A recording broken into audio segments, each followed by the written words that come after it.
Hello guys, কোনো মশলা ছাড়াই কিভাবে মাছের মাথা দিয়ে পুঁইশাক রান্না করা যায় সেটার রেসিপি আজকে তোমাদেরকে এই ভিডিওটার মাধ্যমে শেয়ার করব। প্রথমে এখানে পুঁইশাক, কুমড়ো আর অল্প আলু কেটে ভালো করে ধুয়ে জল ঝরিয়ে রেখেছি। গাইস, পুঁইশাকটা কিন্তু আমাদের বাড়ির গাছের পুঁইশাক, তো একদিন তোমাদেরকে পুঁইশাক গাছটা মাছের মাথাটাকে ভালো করে ভেজে তুলে রেখে দিতে হবে। এরপরে দেখো তেল দিয়ে পাঁচফোড়ন দিয়ে দিলাম।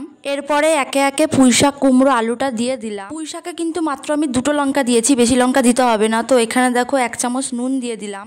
নুন দেওয়ার পরে ভালোভাবে ঢাকা দিয়ে এটাকে রান্না করতে হবে, যাতে পুঁইশাক, কুমড়ো, আলু সবকিছুই ভালোভাবে সেদ্ধ হয়ে যায়। ঢাকা দেওয়ার সময় গ্যাসের ফ্লেমটা মিডিয়ামে রাখতে হবে।